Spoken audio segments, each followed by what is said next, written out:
You are here for our third session of a Google Summer Series as a part of a partnership with the Florida Women's Business Centers in Jacksonville, Melbourne, and South Florida. While my team is letting folks in from the waiting room, I'm going to go over just a little bit of housekeeping and some best practices to help make sure that you and all of our participants today get the most out of this session. First and foremost, we're so excited to have you here today. Thank you for spending your Friday morning with you. I promise this is going to be really informative, jam-packed hour and a half, and you're going to get a lot of information today. These sessions are recorded, not that they will be put on YouTube and blasted out to the community, but we do use those for other Women's Business Center clients in the future that they might be able to come back and benefit from the topic that we're learning about today. Because this is recorded, you might feel more comfortable turning your camera off. You can go so far as to click the three dots in the upper corner, and you can even change the name that's printed if you want. But that said, we love to see and hear from you. So if you're comfortable sharing and being with us today, we love to keep cameras on and see those who are participating with us. Because we anticipate a good sized crowd today, we also encourage you to use the chat feature. As our presenter is speaking, if you have questions that are coming up, please type them as you have them right in the chat box. Myself and Jackie and Susan will be monitoring the chat. We will chime in when it's appropriate with Pamela to see if she can answer that. And then we will always have some time at the end where she'll kind of review, and we'll make sure we covered everyone's questions. We also like to do a really fun thing in the summer series, which is at the end of the session when the presentation is over, we actually will divide up the participants into breakout rooms, and you can have the chance to network and meet with some of your sisters in business from across the state.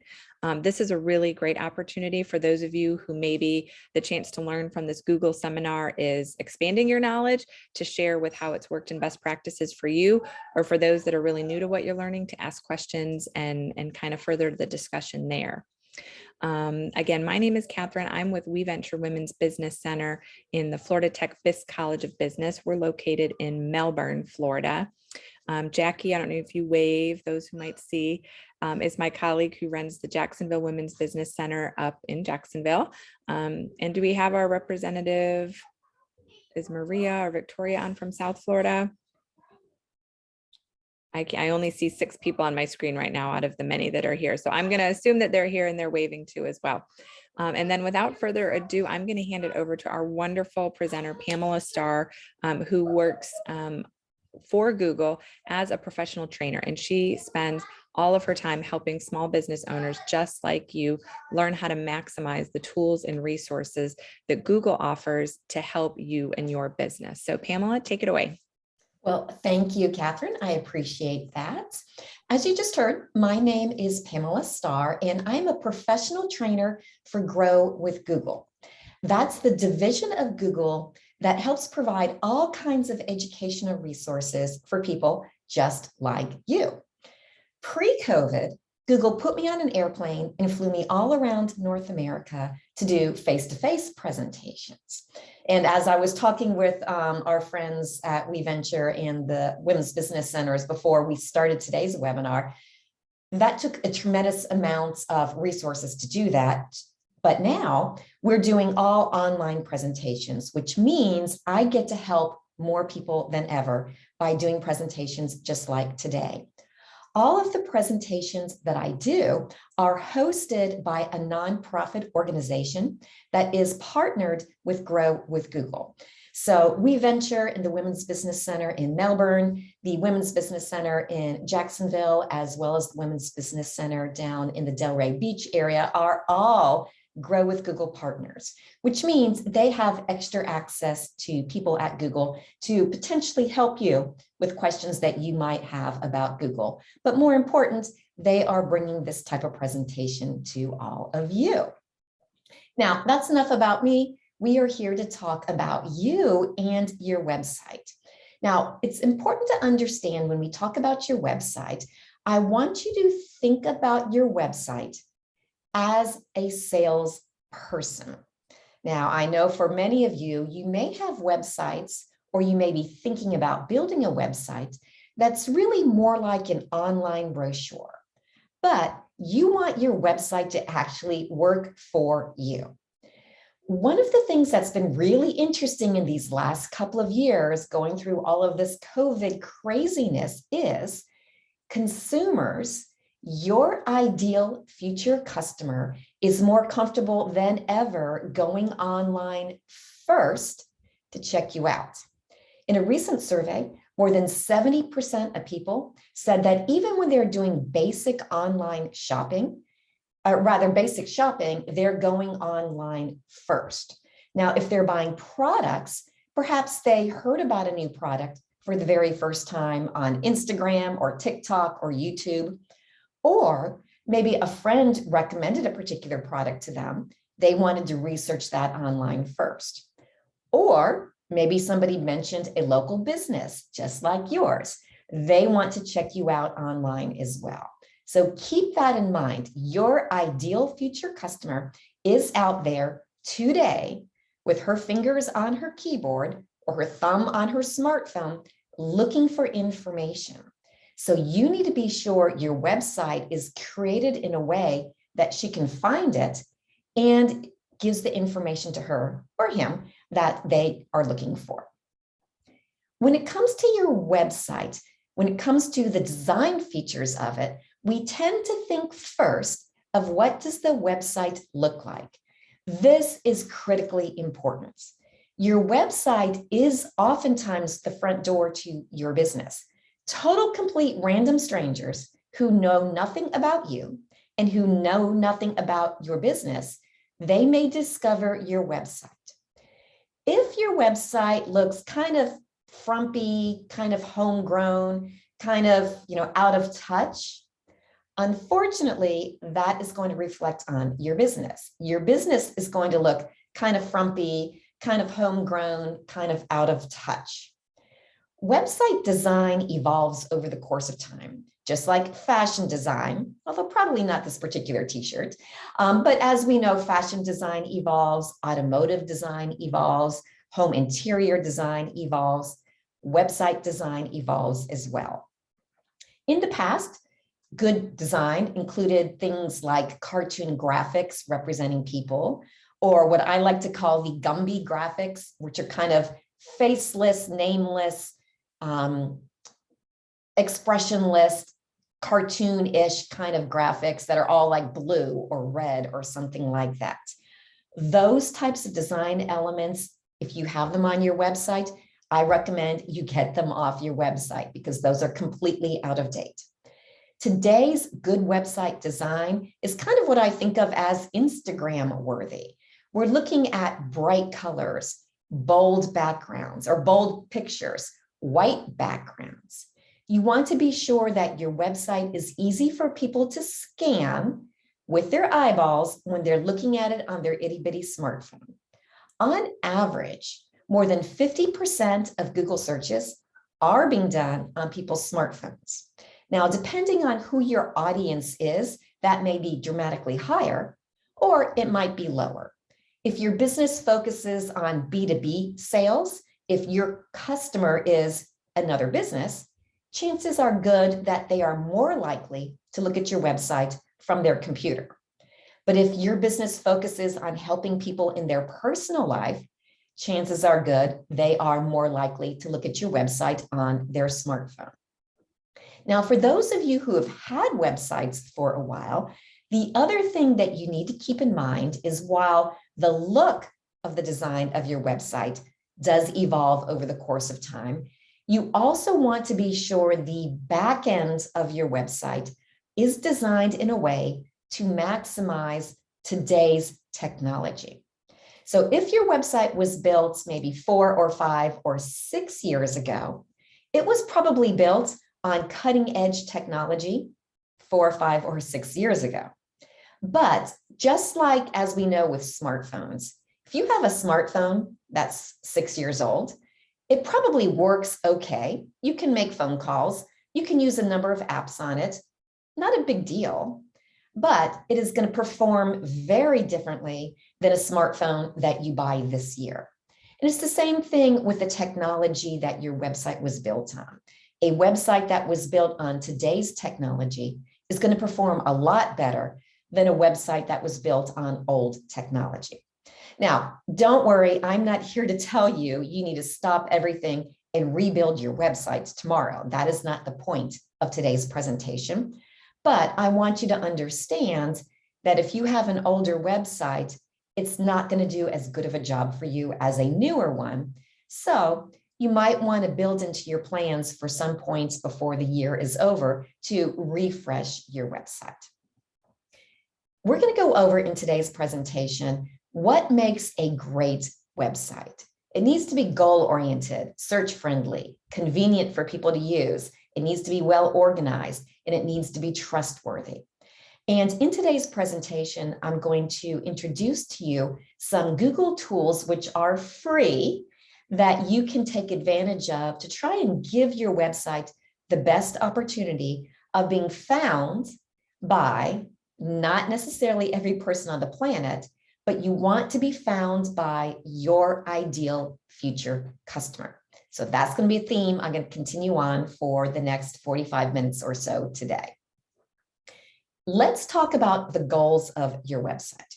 Now, if we were all together face-to-face, sitting in the same room, I would ask you all to let me know what is the goal of your website.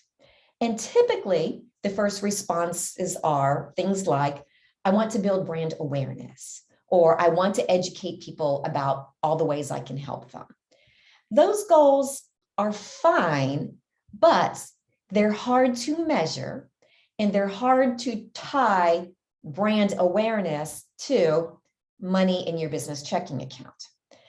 Typically, when I was traveling and doing face-to-face presentations, somebody eventually would raise their hand and just say, make more money. That's the goal of my website. And for all of you, I want you to keep that in mind. Your website should be your silent salesperson. If you hired a salesperson, that person's goal would be to help your business make more money. Same thing with your website. Now, if there are those of you that are online with me right now who are nonprofits, your website still needs to have some type of goal that you can measure.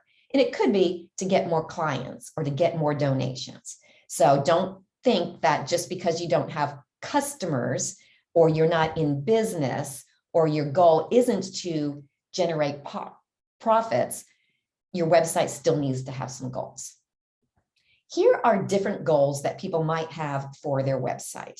Again, brand awareness is nice, but it's hard to measure and it's hard to tie a website whose goal is brand awareness to money in your checking account. So I would say that's not going to be your best goal for your website. For many of you that are in service businesses, you absolutely can have a goal to generate leads. If you hired a salesperson, their goal might be to generate leads. Your website's goal could absolutely be to generate leads. That is something you can measure. We'll talk about measuring in a couple of minutes. If you have physical products that you sell, like this ballpoint pen, the goal of your website could be to make sales. Even those of you that are in service businesses, you could have a goal to make sales. Great example of that would be something like a yoga studio.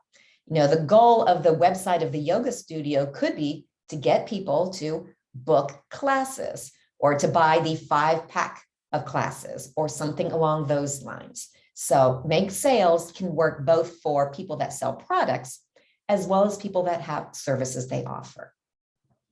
Depending on how long you've been in business and the type of business you could have a goal to re-engage your past customers, to get them to buy more from you, or to use your services again, or to refer their friends and family to you. That is one that's a little bit harder to tie to dollars in your business checking account.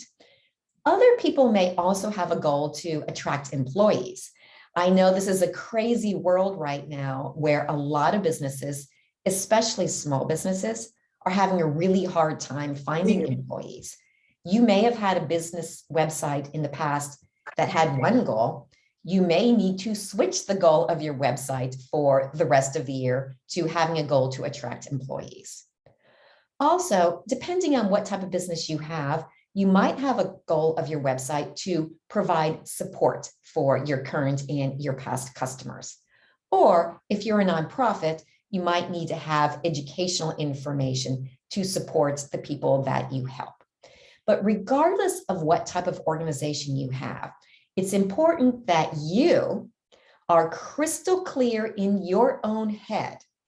When somebody lands on your website, if I looked at your website this afternoon, what do you want me to do? Do you want me to look at the website and say, wow, this is great information, and then switch gears and go look at funny cat videos on YouTube? Or do you want me to look at your website and say, wow, this is great information, I better, and then take some action on your website? And we'll talk about that in a couple of minutes as well. You need to know what you want people to do, so that way you can tell them what to do when they land on your website.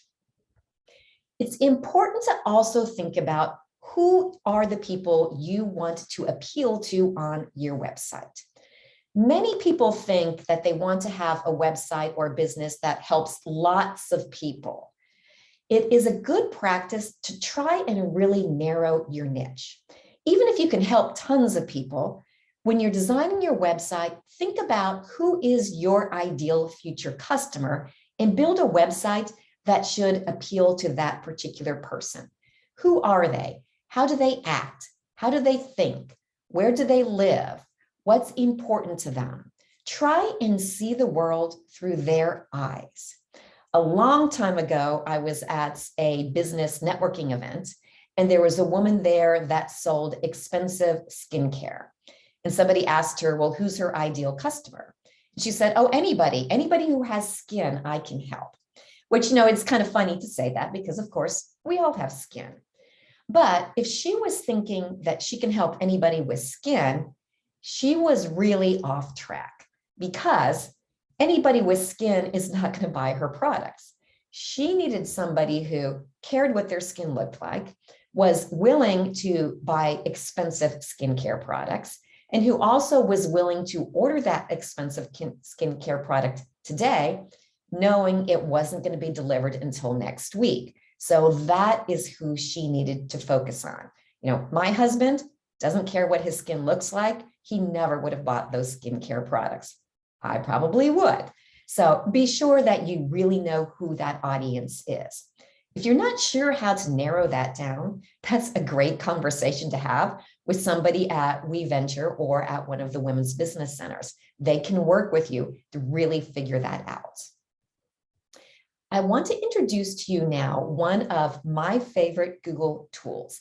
This is called Google Trends, and you can find this at g.co/trends. By the way, after today's webinar is over, I'm going to send my slides to the organizations that hosted today's presentation so they can make those available to you. So just know that you don't have to scribble down everything that I say, because you will get a copy of the slides. What Google Trends does is helps you figure out what is it that people are searching for online. You may have heard people talk about keywords, and keywords are these seemingly magical words that if only you had the perfect keywords on your website would magically show up on the first page of Google. Keywords absolutely are important, but Google Trends can help you figure that out. It is a fairly straightforward tool to use. There's nothing to log into. There's no fee for that. All you need to do is go to g.co/trends.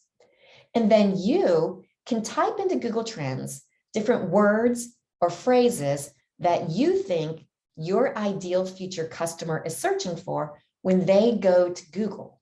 And then Google Trends will tell you relative to each other which words or phrases are more or less frequently searched for on Google. Now you can narrow that down by geography. You may only be able to help people in your general metropolitan area. If that's the case, you may not care what people in California are searching for. Or if you have a business where you can help people all over the country, or all over the world, you can put that information into Google Trends to find out people in general, what it is that they're looking for. You also can narrow this down by time frame. Don't worry about what people were searching for 2 years ago. Look to see what are people searching for today. That's why it's called Google Trends, because people search for different words over the course of time. Now, I know what you can see on the screen in front of you looks, a little bit like a flashback to 8th grade math when we were learning about charts and graphs and that type of thing. But I want you to pay attention to the slide. What we did was we went into Google Trends and typed in the word jam and typed into the word jelly. So if you have a business that sells jams, jellies, and preserves, either online or locally at a farmer's market, or maybe you have your own store, it's important to take a look at this. The word jam is the blue line. The word jelly represents the red line. So what you can see is over the course of time, more people are searching for the word jelly than for the word jam. You can also see kind of over on the right-hand side of that line chart, there's a spike in the red line. For some reason, all of a sudden, in a very short period of time, a bunch of people were searching for the word jelly. I don't know why that would have been, but clearly people were interested in jelly in that particular time frame. But what this tells you is if you have a business that sells jam and preserves, you probably also want to have the word jelly on your website because that's what people are searching for. And Google Trends is a great resource to help you figure that out. Now, you don't need to rebrand all of your products, but be sure you have those words on your website. And that is one of the simpler ways of trying to figure out what keywords should you have on your website. When it comes to your website, I talked a couple of minutes ago about how it's important that you know what the goal of your website is. You also need to be sure you have a way to track the success of your website. There are a lot of things on there there's a lot of things you can put on your website that are trackable for you. Obviously, if you have a shopping cart on your website and you sell products like my ballpoint pen, you can track online sales. You know that because you know how much money you are making. But you also should start tracking things like how many people put a product in their shopping cart, but then don't complete the transaction. So that also is something that you can track. You can track things like form submissions. You can track how many people filled out a form to request a consultation with you. You can track the number of people that started to fill out the form, but did not actually finish submitting that request.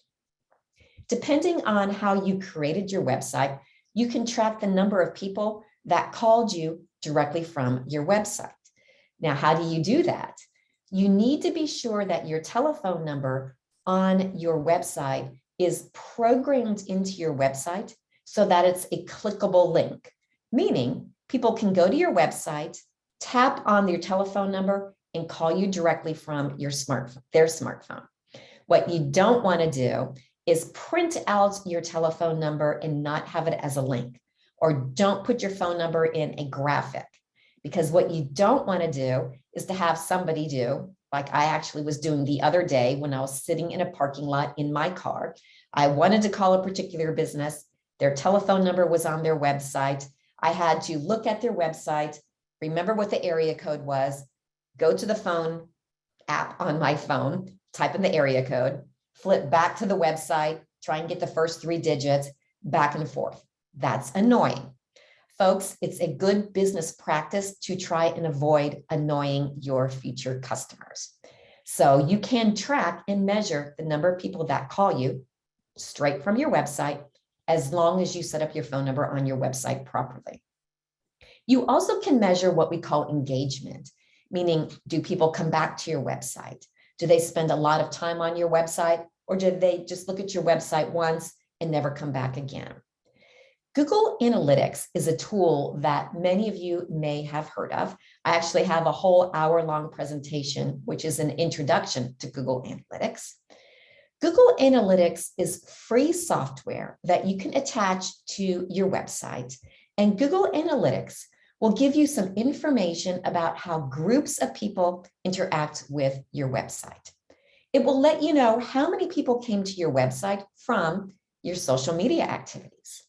And it will also let you know, do the people that come to your website from social media, are they more likely to complete the checkout process versus people that come to your website from your email marketing campaigns?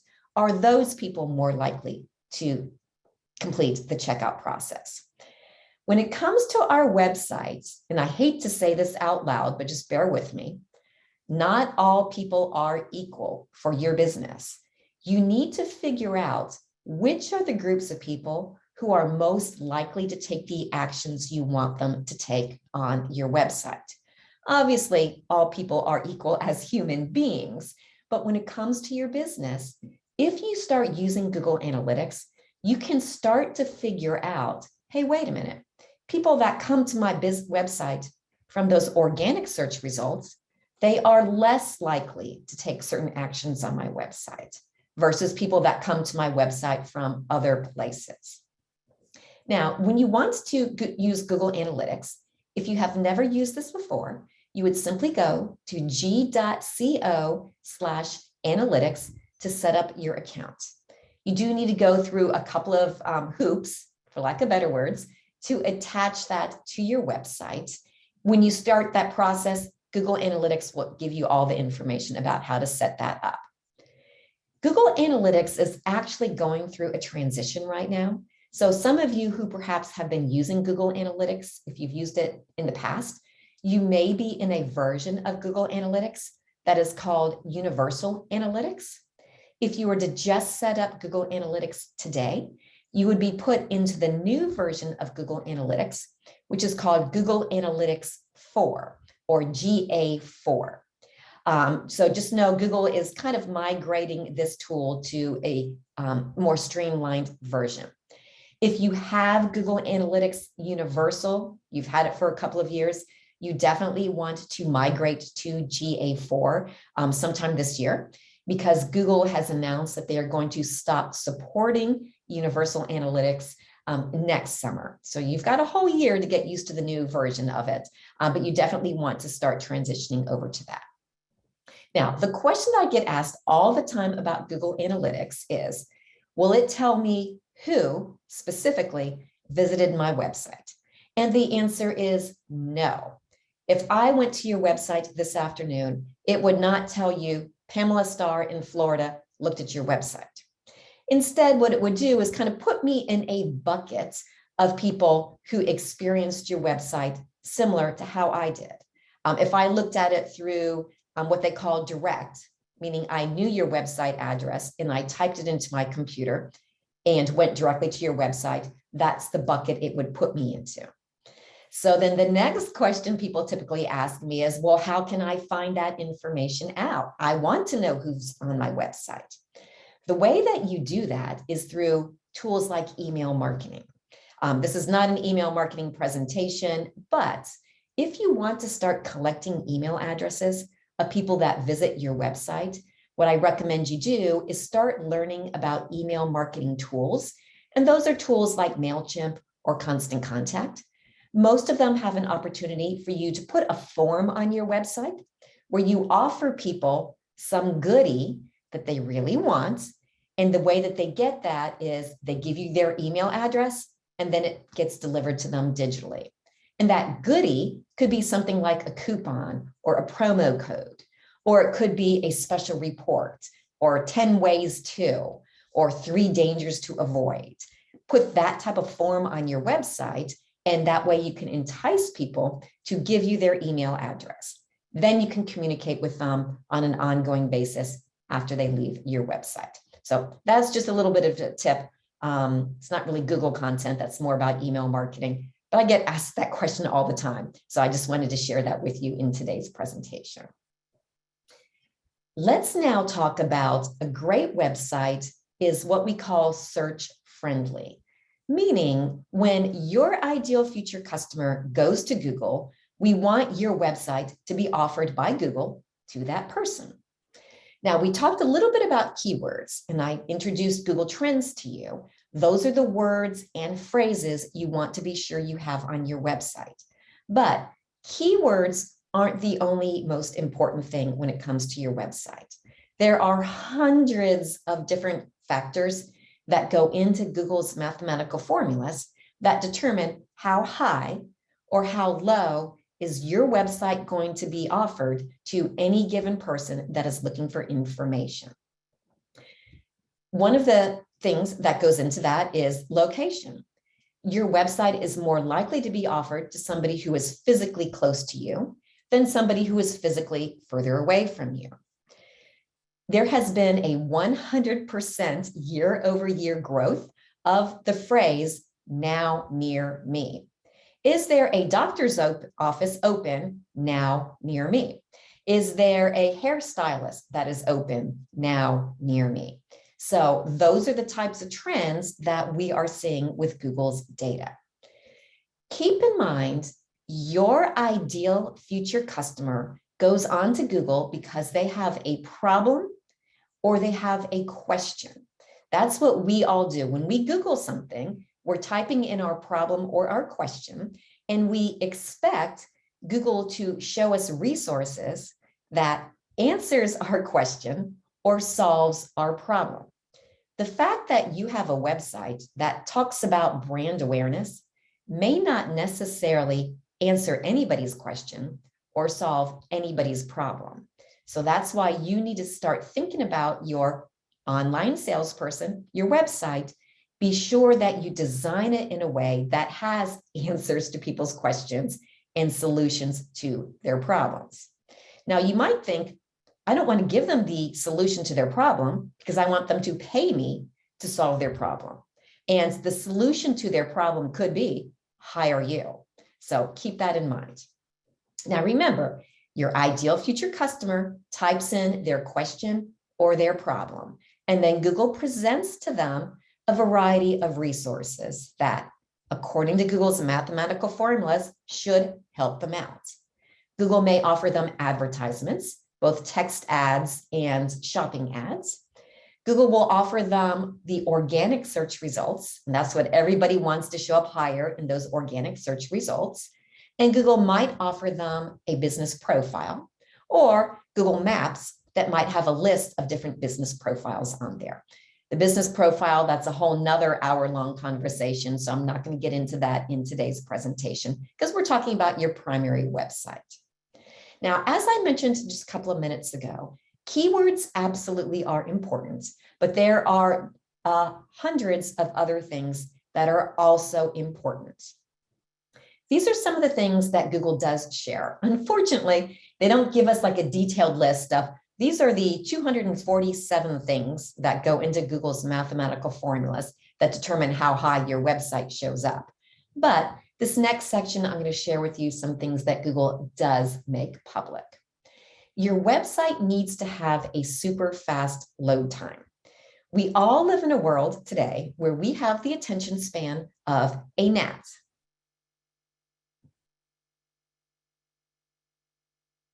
Okay, I just stopped talking for approximately 6 seconds. My guess is in those 6 seconds, some of you were starting to shift in your seats. You're starting to get a little bit worried. You're thinking, oh no, is she frozen? What's going on?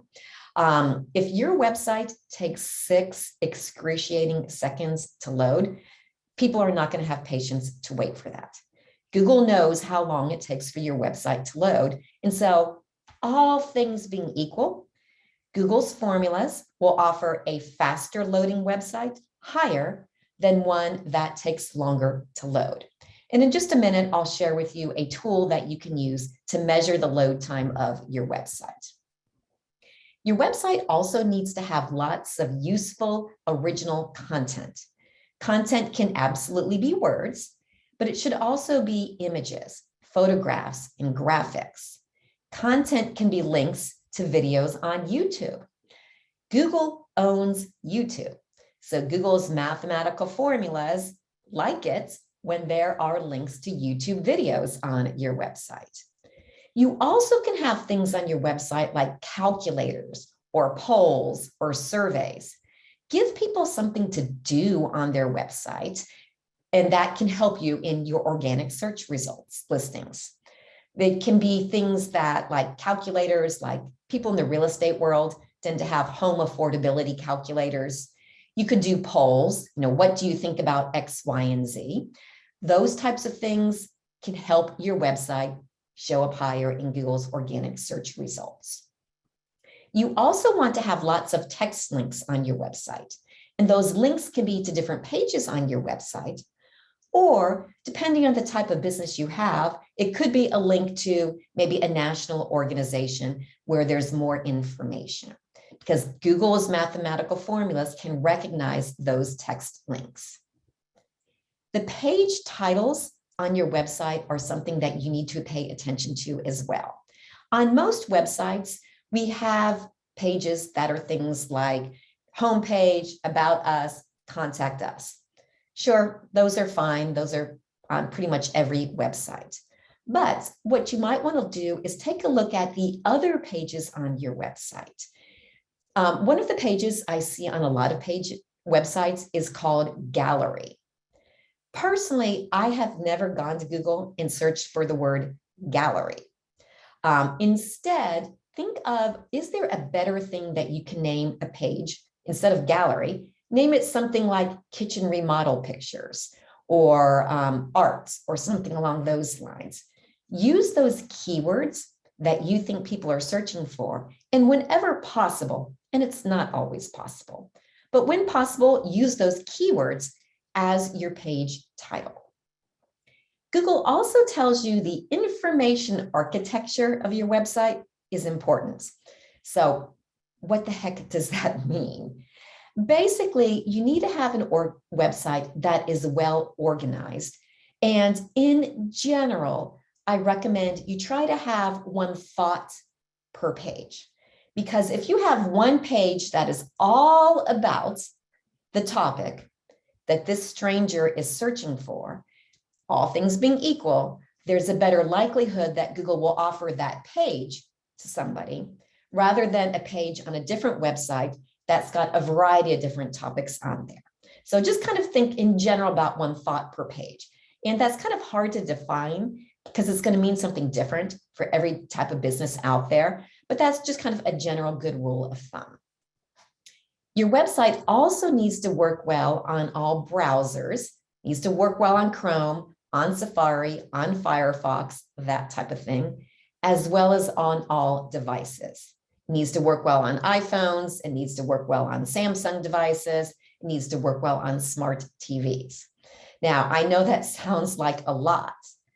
Google has another free tool that you can use to try and check the health of your website, to be sure it is working well on all devices, to be sure that the links all work on your website.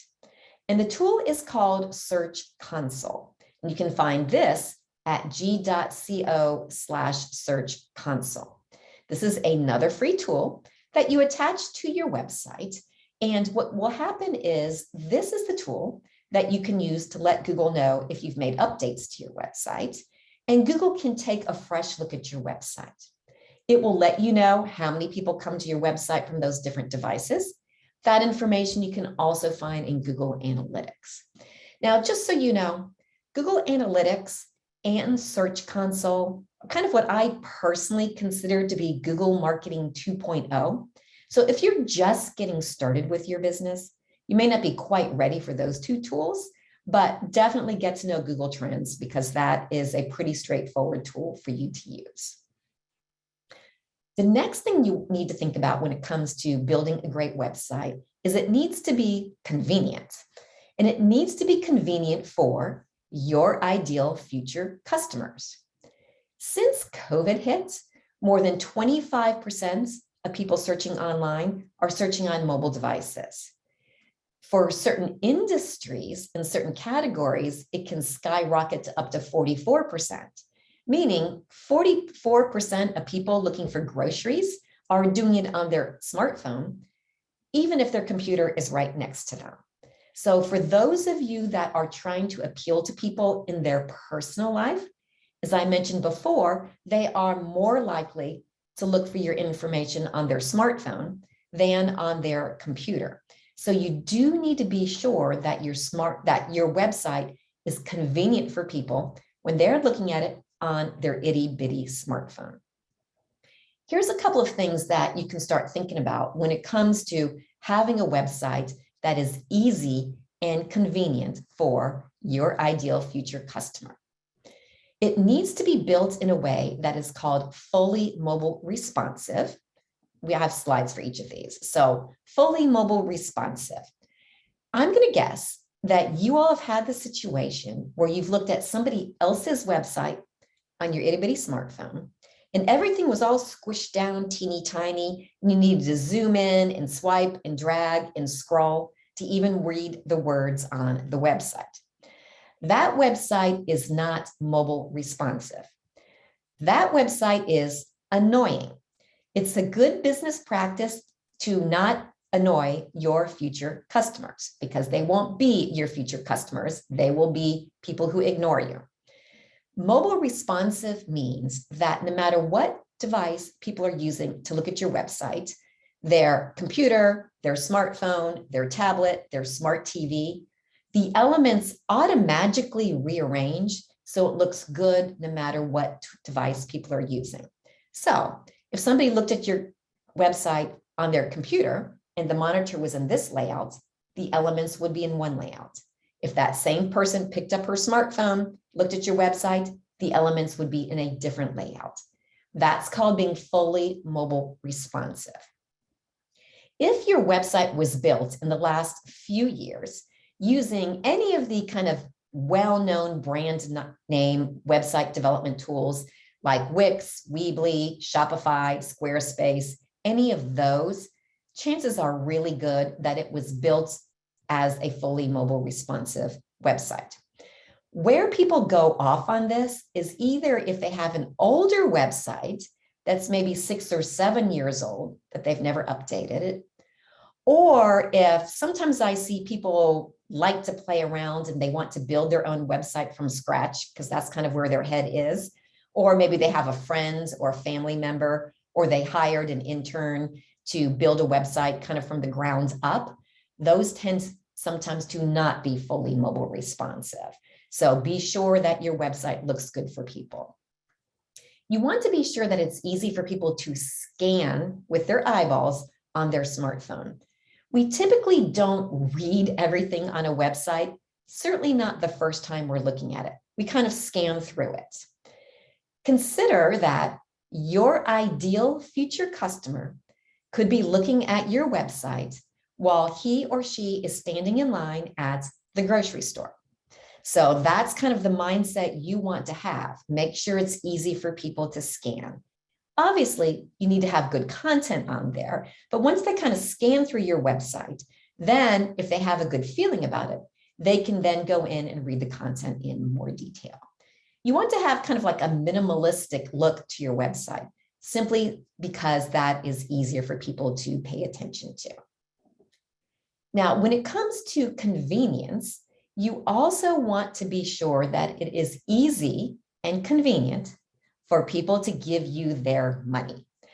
It's a good idea to have as many digital wallets on your website as possible.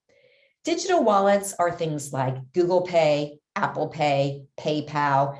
You can even have Amazon Pay on your website. I know that for some of those different tools, you may need to pay a little bit more in a percent of a service fee than other tools. And so you may be kind of hesitant to say, well, I don't know if I want to offer people the opportunity to check out using their Amazon accounts because I'm going to lose an extra couple of dollars for that. But make it easy for people to give you their money. You are much better off getting 94% of the revenue than 0% of the revenue.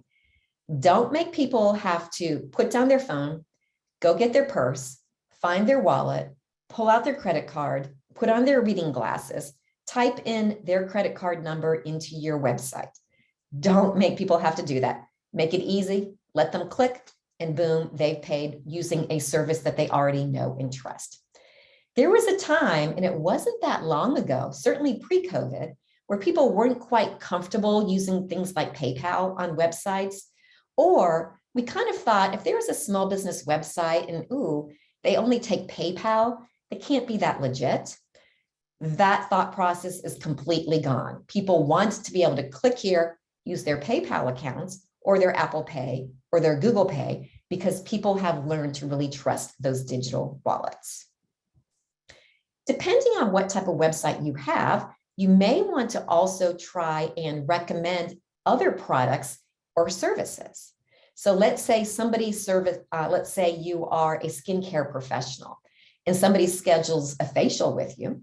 You might want to recommend, oh, by the way, you're interested in this facial. We also have a 3-pack of facials. So you might want to buy the 3-pack instead because the cost per facial is a little bit less. Those are strategies you can build into your website. If, again, you're using one of the big, well-known name brand websites like Wix, Weebly, Shopify, Squarespace, all of those have different widgets or attachments or add-ons kind of built in that can allow you to do those types of things. Now, I'm not recommending any particular website platform over another, but all of those big name brand ones, you're probably not going to go wrong if you use any of those. Now, there are other things that you need to be sure of that you are building into your website that makes it easy and convenient for people to use your business. Let's talk about curbside pickup. This was something we hadn't even really ever heard of before COVID. People love curbside pickup. If that makes sense for your business, give it a try because your customers want to use it for you. If you have products that you send to people, offer them fast and flexible delivery or shipping options. You may not be able to offer free shipping, but you may be able to offer standard shipping for one price or overnight shipping for a dramatically higher price. There are times where people will pay that dramatically higher price just so that way they can have that item tomorrow. So give people what it is that they want today. People have gotten to be so much more specific about that just in the last couple of years. The other thing that people are really interested in are virtual consultations. I was actually talking with our host here today about this before we started the webinar live. Today, doing a 15 or 20 minutes video call with a business that we aren't familiar with is so much more appealing than the idea of getting up, putting on our grown-up clothes, getting in our car, fighting through traffic, hoping that it doesn't rain on us to go meet with somebody for 15 minutes. So definitely know that your future customer may be really interested in those virtual consultations. Give them that opportunity, have it on your website. Because even if maybe you'd be perfectly willing to do that, but you don't have it on your website, you might be losing opportunities from people who are just kind of want to check you out. Have that information on your website. All right, so the next thing that we're going to talk about is some of the tools that I've referenced. Remember, I talked about how you want your website to be super fast.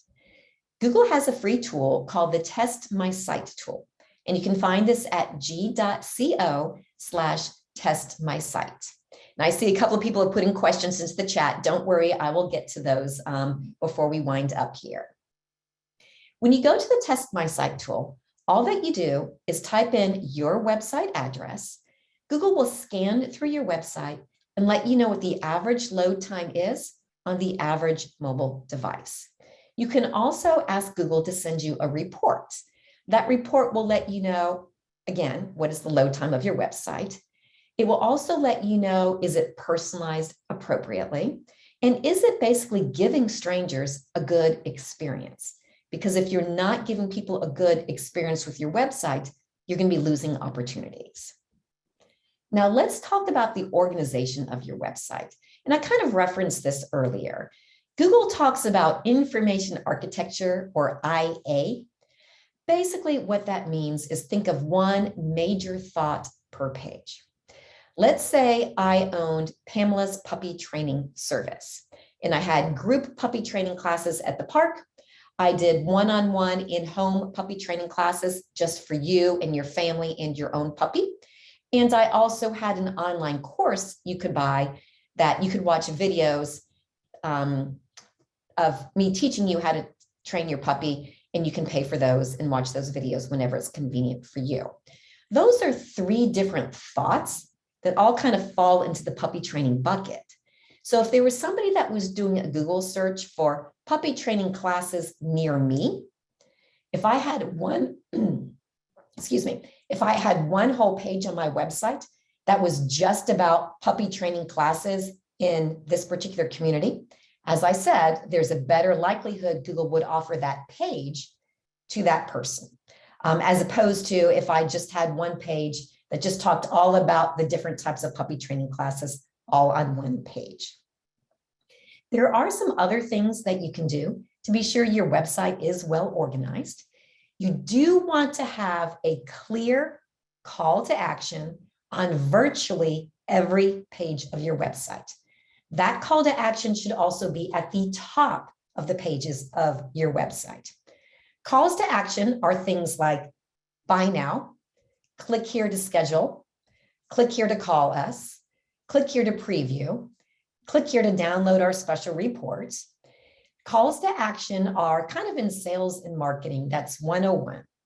If you tell people to do something, they are a heck of a lot more likely to actually do that.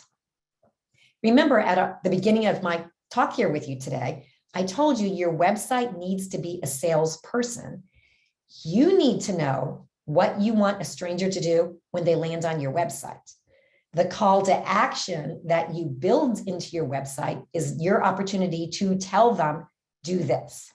So that's what you need to have on virtually every page of your website.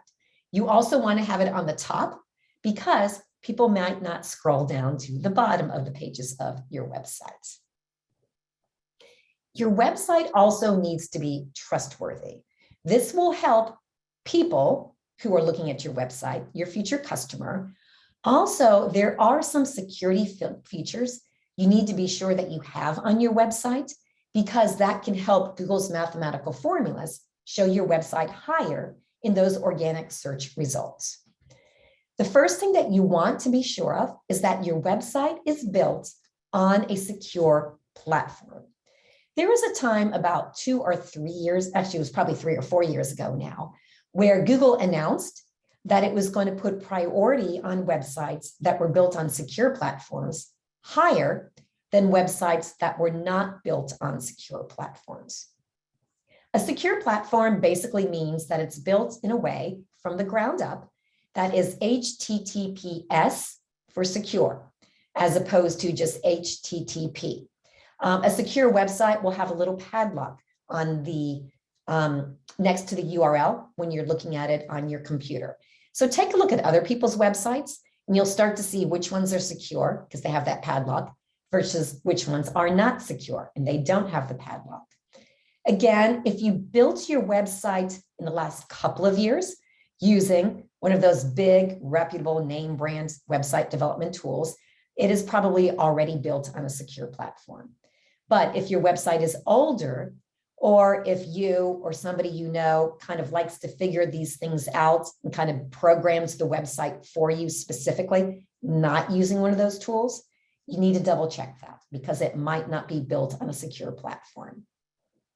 The other security features are, of course, with the way that you collect people's payment information, be sure that you are using a secure tool like any of the good checkout products, the digital wallets that I just talked about. All right, and I'm getting so excited about this, I'm kind of choked up, so just give me a minute.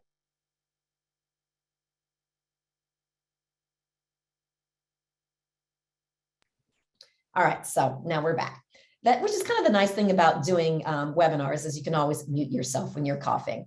Hard to do that and hard to mute yourself in an in-person presentation. Now, there are other things that you can do to help your business look more reputable. And those are things like have reviews on your website. You can have people collect reviews on your Google business profile, simply copy and paste those onto your website. Let people know if you've got 4.7 star rating on Facebook Put that information on your website. We really trust that stuff. And sure, we all know some of those glowing reviews could be written by the business owner's mother or best friend or something like that. We all kind of know that.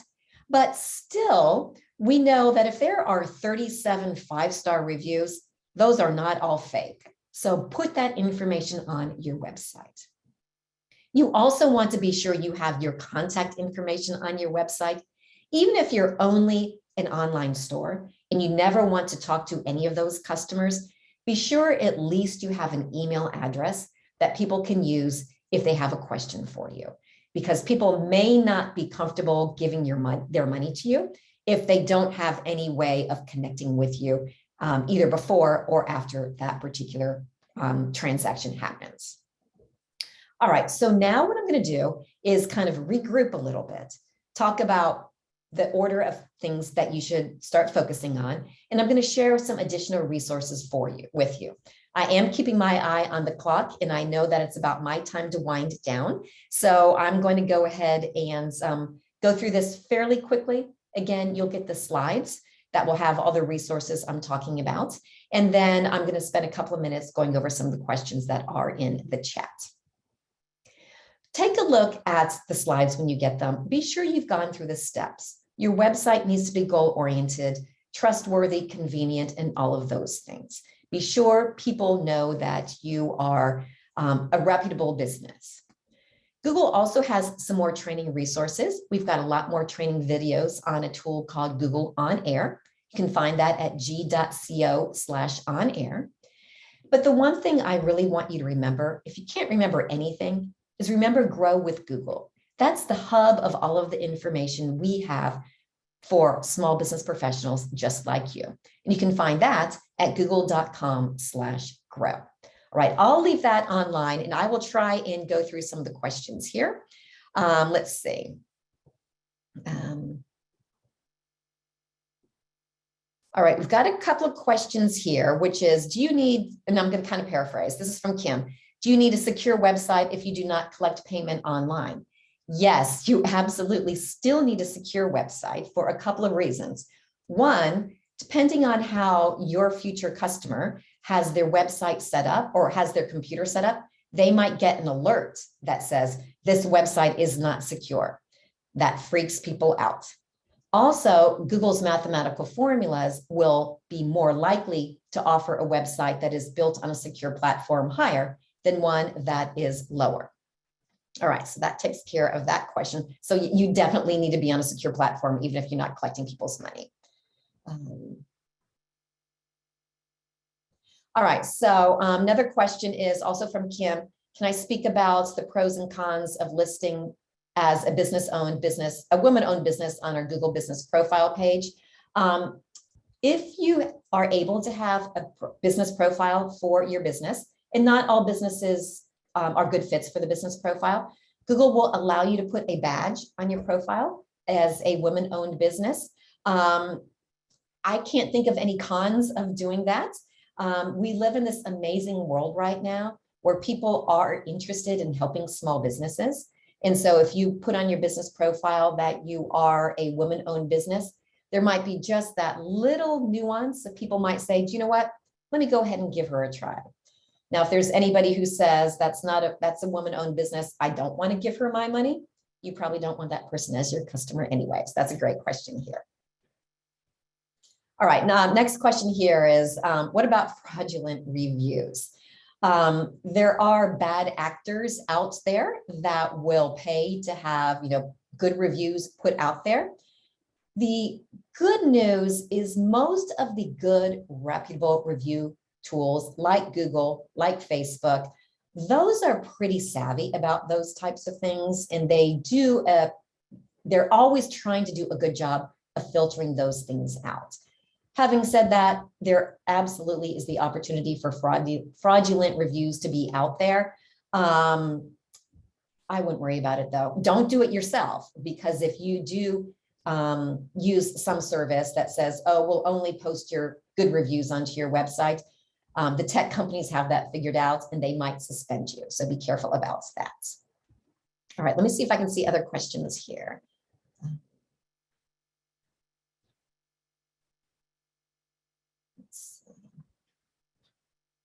Just kind of pausing. I'm scrolling through the chat here. So let's see.